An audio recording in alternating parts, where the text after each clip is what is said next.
हाय दोस्तों, आप सभी को हमारे YouTube चैनल ऋषि स्टडी पॉइंट में बहुत बहुत स्वागत है।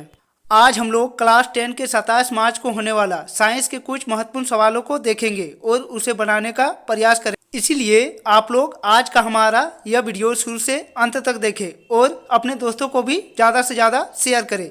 तो चलिए दोस्तों, एक एक करके उन सभी क्वेश्चनों को देखते हैं और उसे बनाने का प्रयास करते हैं। आज के हमारे इस सेट का पहला क्वेश्चन कह रहा है कि निम्नलिखित में से कौन सा पदार्थ लेंस बनाने के लिए उपयुक्त नहीं किया जा सकता। पहला ऑप्शन है जल, दूसरा ऑप्शन कांच, तीसरा ऑप्शन प्लास्टिक या चौथा ऑप्शन मिट्टी। तो इनमें से जो मिट्टी है उसका उपयोग लेंस बनाने के लिए नहीं किया जा सकता है, इसीलिए इसका सही जवाब होगा ऑप्शन नंबर डी, मिट्टी। हमारा नेक्स्ट क्वेश्चन, हमारा क्वेश्चन नंबर 2 कह रहा है कि प्रकाश की किरणें गमन करती हैं। पहला ऑप्शन सीधी रेखा में, दूसरा ऑप्शन टेढ़ी रेखा में, तीसरा ऑप्शन किसी भी दिशा में या चौथा ऑप्शन इनमें से सभी। तो प्रकाश की किरणें हमेशा सीधी रेखा में गमन करती हैं, इसीलिए इसका सही जवाब होगा ऑप्शन नंबर ए, सीधी रेखा। हमारा अगला क्वेश्चन, हमारा क्वेश्चन नंबर 3 कह रहा है कि यदि आपतन कोण 60 डिग्री है तो परावर्तन कोण का मान क्या होगा। पहला ऑप्शन है 40 डिग्री, दूसरा ऑप्शन 60 डिग्री, तीसरा ऑप्शन 30 डिग्री या चौथा ऑप्शन 120 डिग्री। तो हम लोग जानते हैं कि आपतन कोण और परावर्तन कोण का मान हमेशा बराबर होता है, इसीलिए आपतन कोण का मान 60 डिग्री दिया गया है तो परावर्तन कोण का मान भी 60 डिग्री होगा। तो इसका सही जवाब होगा ऑप्शन नंबर बी, 60 डिग्री। हमारा अगला question, question number 4। Question number 4 कह रहा है कि पानी में अंशतः डूबी हुई पेंसिल टेढ़ी प्रतीत होती है। पहला ऑप्शन है अपवर्तन के कारण, दूसरा ऑप्शन है परावर्तन के कारण, तीसरा ऑप्शन है प्रकाश के कारण या चौथा ऑप्शन उपरोक्त सभी। तो पानी में डूबी हुई सभी वस्तुएं टेढ़ी दिखाई देती है, यह प्रकाश के अपवर्तन के कारण होता है, इसलिए इसका सही जवाब होगा ऑप्शन नंबर ए, प्रकाश का अपवर्तन। हमारा नेक्स्ट क्वेश्चन, हमारा अगला क्वेश्चन कह रहा है कि किसी माध्यम के अपवर्तनांक का मान होता है। तो किसी माध्यम के अपवर्तनांक का मान साइन आई बटा साइन आर के रूप में होता है, इसीलिए इसका सही जवाब होगा ऑप्शन नंबर ए, साइन आई बटा साइन आर। हमारा अगला क्वेश्चन, हमारा अगला क्वेश्चन कह रहा है कि निर्वात में प्रकाश की चाल होती है। तो निर्वात में प्रकाश की चाल 3 × 10⁸ मीटर प्रति सेकंड होता है, इसीलिए इसका सही जवाब होगा ऑप्शन नंबर ए, 3 × 10⁸ मीटर प्रति सेकंड। हमारा अगला क्वेश्चन, हमारा अगला क्वेश्चन कह रहा है कि मानव नेत्र अभिनेत्र लेंस की फोकस दूरी को समायोजित करके विभिन्न दूरियों पर रखी वस्तुओं को फोकसित कर सकता है।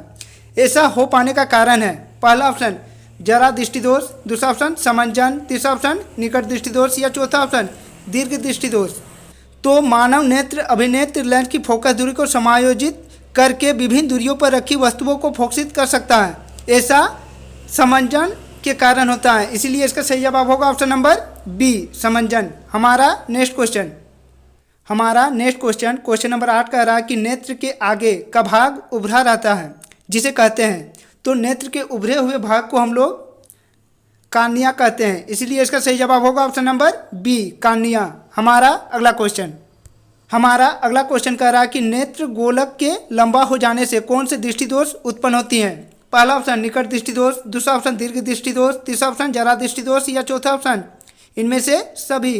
तो नेत्र गोलक की लंबा हो जाने से निकट दृष्टि दोष उत्पन्न होती हैं, इसीलिए इसका सही जवाब होगा ऑप्शन नंबर ए, निकट दृष्टि दोष। हमारा अगला क्वेश्चन, क्वेश्चन नंबर 10। हमारा क्वेश्चन नंबर 10 कह रहा है कि अवतल लेंस द्वारा किस दृष्टि दोष को दूर किया जाता है। पहला ऑप्शन निकट दृष्टि दोष, दूसरा ऑप्शन दूर दृष्टि दोष, तीसरा ऑप्शन जरा दृष्टि दोष या चौथा ऑप्शन इनमें से कोई नहीं। तो अवतल लेंस द्वारा हम लोग निकट दृष्टि दोष को दूर करते हैं, इसीलिए इसका सही जवाब होगा ऑप्शन नंबर ए, निकट दृष्टि दोष। हमारा अगला question, question number 11। Question number 11 कह रहा है कि एक इलेक्ट्रॉन पर कितना आवेश होता है। तो एक इलेक्ट्रॉन पर 1.6 × 10⁻⁻19 कूलम आवेश होती है, इसीलिए इसका सही जवाब होगा ऑप्शन नंबर ए। हमारा अगला question, question number 12। Question number 12 कह रहा है कि 2 ओम, 3 ओम और 6 ओम के प्रतिरोधों को पार्श्व क्रम में जोड़ने पर उनका समतुल्य प्रतिरोध होगा। तो इसका कुल प्रतिरोध होगा 1 ओम। हमारा नेक्स्ट क्वेश्चन, हमारा नेक्स्ट क्वेश्चन कह रहा है कि फ्यूज को विद्युत युक्ति के साथ किस क्रम में संयोजित किया जाता है। पहला ऑप्शन श्रेणी क्रम, दूसरा ऑप्शन पार्श्व क्रम, तीसरा ऑप्शन दोनों या चौथा ऑप्शन इनमें से कोई नहीं।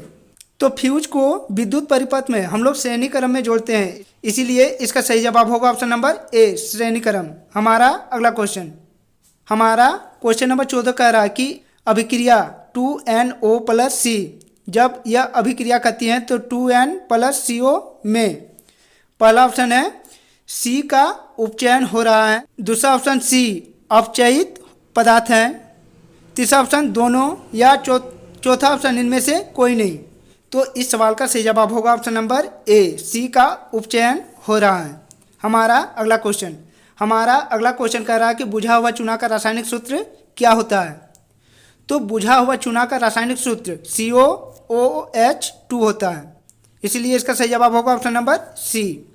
हमारा अगला क्वेश्चन नंबर 16 कह रहा है कि निम्नलिखित में से कौन संक्षरण का उदाहरण है। पहला ऑप्शन है लोहे की वस्तु में जंग लगना, दूसरा ऑप्शन चांदी का काला हो जाना, तीसरा ऑप्शन तांबे की वस्तु का हरा हो जाना, या चौथा ऑप्शन उपयुक्त सभी। तो संचरण का उदाहरण यह तीनों है, इसीलिए इसका सही जवाब होगा ऑप्शन नंबर डी, उपयुक्त सभी। हमारा अगला क्वेश्चन कह रहा है कि रंध्रीय सूचक का उदाहरण है। पहला वेनिला, दूसरा लौंग का तेल, तीसरा प्याज, या चौथा उपयुक्त सभी। तो रंध्रीय सूचक का उदाहरण इनमें से सभी है, इसीलिए इसका सही जवाब होगा ऑप्शन नंबर डी, उपयुक्त सभी। हमारा अगला क्वेश्चन नंबर 18 कह रहा है कि सोडियम लवण का परिवार है। पहला ऑप्शन है NaCl, दूसरा ऑप्शन है Na2SO4, तीसरा ऑप्शन है दोनों, या चौथा ऑप्शन इनमें से कोई नहीं। तो इनमें से NaCl और Na2SO3 दोनों सोडियम लवण का परिवार है, इसीलिए इसका सही जवाब होगा ऑप्शन नंबर सी, दोनों। हमारा अगला क्वेश्चन नंबर 19 कह रहा है कि इनमें से कौन सा कथन असत्य है। पहला ऑप्शन टमाटर में ऑक्सैलिक अम्ल पाया जाता है, दूसरा ऑप्शन इमली में साइट्रिक अम्ल होता है, तीसरा ऑप्शन क्षारक का उपयोग साबुन बनाने में होता है, या चौथा ऑप्शन ये वर्षा का pH मान 6 या 7 से कम होता है। तो इनमें से बी कथन गलत है। हमारा अगला क्वेश्चन कह रहा है कि एंटासिड का उदाहरण है। पहला ऑप्शन मिल्क ऑफ मैग्नीशिया, दूसरा ऑप्शन बेकिंग सोडा, तीसरा ऑप्शन उपयुक्त सभी, या चौथा ऑप्शन इनमें से कोई नहीं। तो एंटासिड का उदाहरण बेकिंग सोडा है, इसीलिए इसका सही जवाब होगा option number B, baking soda. हमारा अगला क्वेश्चन नंबर 21 कह रहा है कि कौन सा धातु उष्मा का कुचालक है। पहला ऑप्शन लेड, दूसरा ऑप्शन मरकरी, तीसरा ऑप्शन दोनों, या चौथा ऑप्शन इनमें से कोई नहीं। तो इनमें से जो लेड और मरकरी है वह दोनों उष्मा का कुचालक है, इसीलिए इसका सही जवाब होगा ऑप्शन नंबर सी, दोनों। हमारा अगला क्वेश्चन नंबर 22 कह रहा है कि निम्नलिखित में से कौन सा कथन असत्य है। पहला ऑप्शन है आयोडीन चमकीला अधातु है, दूसरा ऑप्शन हीरा सबसे कठोर पदार्थ है, तीसरा ऑप्शन है गैलियम और सोडियम का गलनांक बहुत कम है, या चौथा ऑप्शन ग्रेफाइट विद्युत का कुचालक है। तो इनमें से जो कथन डी में दिया गया है यह बिल्कुल गलत है, इसीलिए इसका सही जवाब होगा ऑप्शन नंबर डी, ग्रेफाइट विद्युत का कुचालक है। हम लोग जानते हैं कि ग्रेफाइट विद्युत का सुचालक पदार्थ है।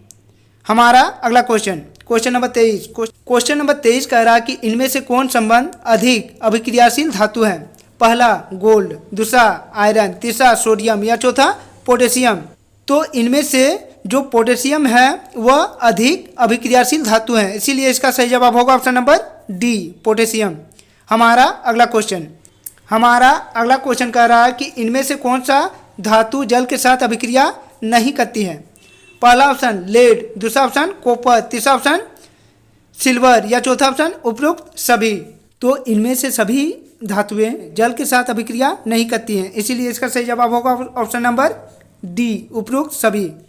हमारा अगला क्वेश्चन नंबर 25 कह रहा है कि सिनाबार किस धातु का अयस्क है। पहला ऑप्शन मरकरी, दूसरा ऑप्शन तांबा, तीसरा ऑप्शन जिंक, या चौथा ऑप्शन मैग्नीज। तो सिनाबार मरकरी धातु का अयस्क है, इसीलिए इसका सही जवाब होगा ऑप्शन नंबर ए, मरकरी। हमारा अगला क्वेश्चन कह रहा है कि इनमें से कौन ऑक्सीकारक का उदाहरण है। पहला ऑप्शन क्षारीय पोटेशियम परमैंगनेट, दूसरा ऑप्शन अम्लीकृत पोटेशियम डाइक्रोमेट, तीसरा ऑप्शन उपयुक्त सभी, या चौथा ऑप्शन इनमें से कोई नहीं। तो क्षारीय पोटेशियम परमैंगनेट और अम्लीकृत पोटेशियम डाइक्रोमेट यह दोनों ऑक्सीकारक का उदाहरण है, इसीलिए इसका सही जवाब होगा ऑप्शन नंबर सी, उपरोक्त सभी। हमारा अगला question, question number 27। Question number 27 कह रहा है कि मैग्नीशियम पाया जाता है पहला ऑप्शन क्लोरोफिल में, दूसरा ऑप्शन लाल रक्त कण में, तीसरा ऑप्शन श्वेत रक्त कण में, या चौथा ऑप्शन इनमें से कोई नहीं। तो मैग्नीशियम क्लोरोफिल में पाई जाती है, इसीलिए इसका सही जवाब होगा ऑप्शन नंबर ए, क्लोरोफिल। हमारा अगला question, question number 28। Question number 28 कह रहा है कि वृक्क का संबंध किस तंत्र से है? पहला ऑप्शन उत्सर्जन तंत्र, दूसरा ऑप्शन पाचन तंत्र, तीसरा ऑप्शन श्वसन तंत्र, या चौथा ऑप्शन परिवहन तंत्र। तो वृक्क का संबंध उत्सर्जन तंत्र से, इसीलिए इसका सही जवाब होगा ऑप्शन नंबर ए, उत्सर्जन तंत्र। हमारा अगला question, question number 29। Question number 29 कह रहा है कि पौधों में भोजन के स्थानांतरण के लिए उत्तरदायी है। पहला ऑप्शन जाइलम, दूसरा ऑप्शन फ्लोएम, तीसरा ऑप्शन दोनों, या चौथा ऑप्शन इनमें से कोई नहीं। तो पौधों में जो फ्लोएम है वह भोजन का स्थानांतरण करती है, इसीलिए इसका सही जवाब होगा ऑप्शन नंबर बी, फ्लोएम। हमारा अगला question, question number 30। Question number 30 कह रहा है कि थायरॉक्सिन के स्रावन के कौन सा तत्व आवश्यक है? पहला ऑप्शन नाइट्रोजन, दूसरा ऑप्शन आयोडीन, तीसरा ऑप्शन कैल्शियम, या चौथा ऑप्शन मैग्नीशियम। तो थायरॉक्सिन के स्राव के लिए आयोडीन आवश्यक है, इसीलिए इसका सही जवाब होगा ऑप्शन नंबर बी, आयोडीन। हमारा अगला क्वेश्चन कह रहा है कि कौन सा पादप हार्मोन पत्तियों के मुरझाने के लिए उत्तरदायी है? पहला ऑप्शन ऑक्सीजन, दूसरा ऑप्शन साइट्रोकाइनिन, तीसरा ऑप्शन एब्सिसिक, या चौथा ऑप्शन जिब्रेलिन। तो एब्सिसिक अम्ल जो एक पादप हार्मोन है वह पत्तियों के मुरझाने के लिए उत्तरदायी होती है, इसीलिए इसका सही जवाब होगा ऑप्शन नंबर सी, एब्सिसिक अम्ल। हमारा अगला question, question number 32। Question number 32 कह रहा है कि वृक्क का संबंध किस तंत्र से है? पहला ऑप्शन उत्सर्जन तंत्र, दूसरा ऑप्शन पाचन तंत्र, तीसरा ऑप्शन श्वसन तंत्र, या चौथा ऑप्शन परिवहन तंत्र। तो वृक्क का संबंध उत्सर्जन तंत्र से है, इसीलिए इसका सही जवाब होगा ऑप्शन नंबर ए, उत्सर्जन तंत्र। हमारा अगला क्वेश्चन, क्वेश्चन नंबर 33 कह रहा है कि जनन मूल घटना है। पहला ऑप्शन युग्मक का बनना, दूसरा ऑप्शन युग्मनज का बनना, तीसरा ऑप्शन डीएनए की प्रकृति बनना, या चौथा ऑप्शन भ्रूण का बनना। तो जनन की मूल घटना डीएनए की प्रकृति का बनना होता है, इसीलिए इसका सही जवाब होगा ऑप्शन नंबर सी, डीएनए की प्रकृति बनना। हमारा अगला question, question number 34। Question number 34 कह रहा है कि जैव विकास का प्राकृतिक विवरण का सिद्धांत किसने प्रतिपादित किया था? पहला ऑप्शन लामार्क, दूसरा ऑप्शन डार्विन, तीसरा ऑप्शन मेंडल, या चौथा ऑप्शन अरस्तु। तो जैव विकास का प्राकृतिक विवरण का सिद्धांत डार्विन ने प्रतिपादित किया था, इसीलिए इसका सही जवाब होगा ऑप्शन नंबर बी, डार्विन। हमारा अगला क्वेश्चन कह रहा है कि आनुवंशिकता का आधार है। पहला ऑप्शन डीएनए, दूसरा ऑप्शन एटीपी, तीसरा ऑप्शन एडीपी, या चौथा ऑप्शन एनएडी। तो आनुवंशिकता का आधार डीएनए होता है, इसीलिए इसका सही जवाब होगा ऑप्शन नंबर ए, डीएनए। हमारा अगला question, question number 36। Question number 36 कह रहा है कि प्राथमिकता उपभोक्ता को कहते हैं। पहला ऑप्शन द्वितीयपोषी स्तर, दूसरा ऑप्शन शाकाहारी, तीसरा ऑप्शन दोनों, या चौथा ऑप्शन इनमें से कोई नहीं। तो प्राथमिकता उपभोक्ता शाकाहारी जंतुओं को कहते हैं, इसीलिए इसका सही जवाब होगा ऑप्शन नंबर बी, शाकाहारी। हमारा अगला question, question number 37। Question number 37 कह रहा है कि परितंत्र के अजैविक घटक हैं। पहला ऑप्शन तापमान, दूसरा ऑप्शन वर्षा, तीसरा ऑप्शन मिट्टी, या चौथा ऑप्शन उपरोक्त सभी। तो पारितंत्र की अजैविक घटक तापमान, वर्षा, मिट्टी तीनों हैं, इसीलिए इसका सही जवाब होगा ऑप्शन नंबर डी, उपरोक्त सभी। हमारा अगला question, question number 38। Question number 38 कह रहा है कि ओजोन परत को सर्वाधिक प्रभावित करने वाले पदार्थ हैं।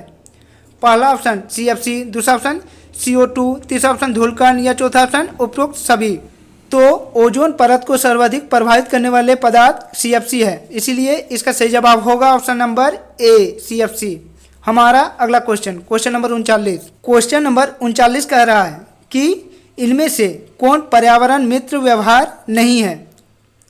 पहला ऑप्शन स्कूल मोटरसाइकिल से जाना, दूसरा ऑप्शन जरूरत नहीं रहने पर बिजली का स्विच बंद कर देना, तीसरा ऑप्शन कपड़े के थैले का उपयोग करना, या चौथा ऑप्शन इनमें से कोई नहीं।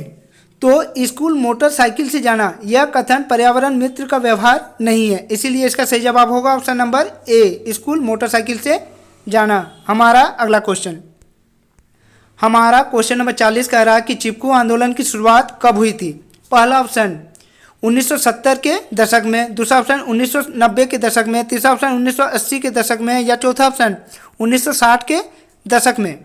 तो चिपको आंदोलन की शुरुआत 1970 के दशक में हुई थी, इसीलिए इसका सही जवाब होगा ऑप्शन नंबर ए 1970 के दशक में। तो बच्चों, यदि आप लोगों को आज का हमारा यह वीडियो अच्छा लगा है तो हमारे इस वीडियो को लाइक कर दे, हमारे इस चैनल को सब्सक्राइब कर ले और बेल आइकन को दबा ले, और हाँ, अपने दोस्तों को ज़्यादा से ज़्यादा शेयर करें। तो चलिए दोस्तों, और एक नए वीडियो के साथ फिर मिलते हैं, तब तक के लिए बाय।